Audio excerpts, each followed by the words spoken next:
যে ব্যক্তি যত বেশি আল্লাহর কাছে চায় সে আল্লাহর কাছে তত বেশি প্রিয়। আপনার এলাকার আবুল কালাম সাহেবের কাছে আপনি প্রতিদিন দিয়া যদি চান, আবুল কালাম সাহেব বাড়ির দারোয়ানকে বলবেন, এরে আমার গেইটের কাছে দেখলে গেট লাগায়া দিবা, আসতেও দিবা না। মানুষের স্বভাব এরকম হয় কি হয় না? কিন্তু আল্লাহ তাআলা এরকমটা করেন না।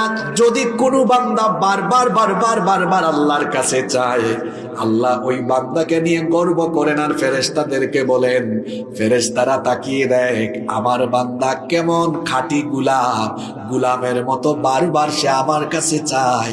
যতবার আমার কাছে চায় আমার গোলামের চাওয়া আমার পছন্দ হয়, ভালো লাগে, আর আমার ইচ্ছে করে আমার বান্দাকে আমি অফুরন্ত নেয়ামত দান করতে থাকি।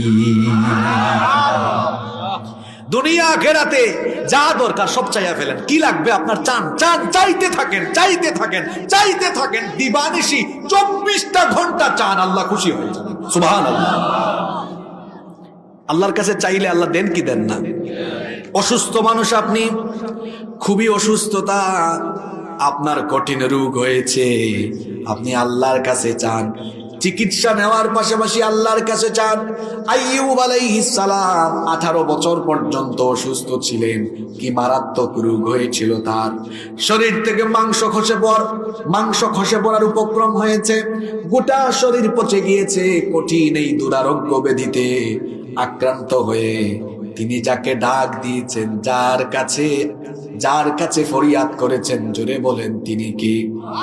কোরআনে কারিমে আল্লাহ তার দোয়া উঠিয়ে দিয়েছেন, তার দোয়া আল্লাহর পছন্দ হয়েছে।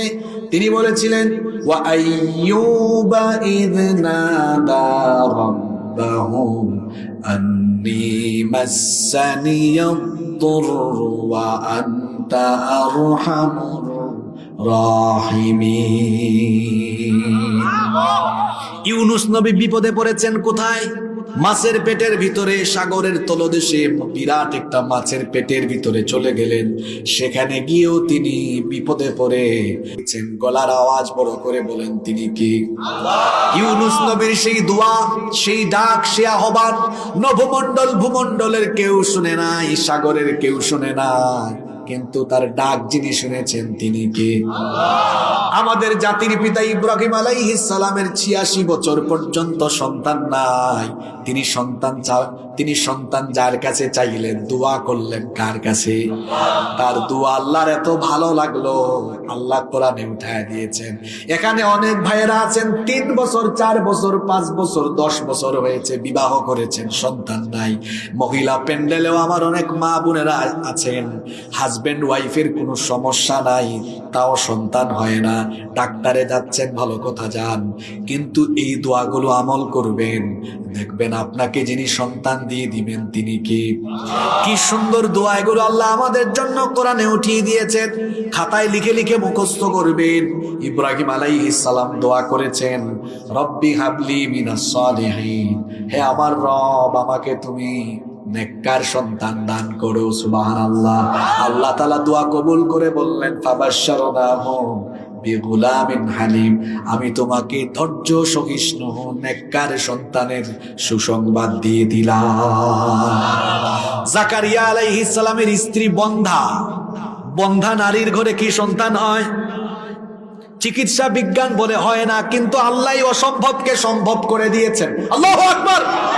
ওই যে চাইতে হয়, জাকারিয়া আলাইহিস সালাম চেয়েছেন, এত সুন্দর দোয়া করলেন, রব্বি হাবলি মিন লাদুনকা যুররিয়াতান তাইয়্যিবা, হে রব তোমার তরফ থেকে তুমি আমাকে পবিত্র সন্তান দাও। এত সুন্দর দোয়া করেছেন। তার বউ বন্ধা, সন্তান দিতে অক্ষম নারী, কিন্তু তিনি আল্লাহর কাছে চেয়েছেন, রব্বি লা তাদারনি ফারদাম ওয়া আনতা খায়রুল ওয়ারিসিন, আল্লাহ তুমি আমাকে একা করে দিও না, নির্বংশ করে দিও না, তোমার তরফ থেকে উত্তরাধিকার দাও। কয়টা দোয়া বললাম? জোরে বলেন।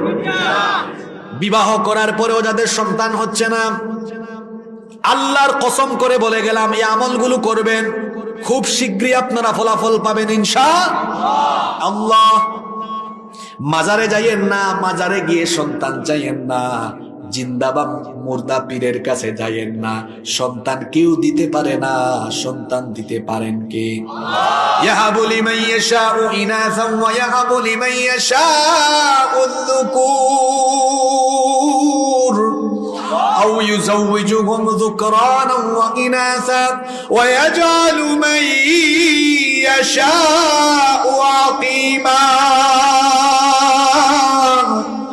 তিনি যাকে চান ছেলে দেন, যাকে চান মেয়ে দেন, যাকে চান ছেলে মেয়ে দুটা মিলিয়ে দেন, যাকে ইচ্ছা ছেলেও দেন না মেয়েও দেন না, বন্ধা অবস্থায় রেখে দেন।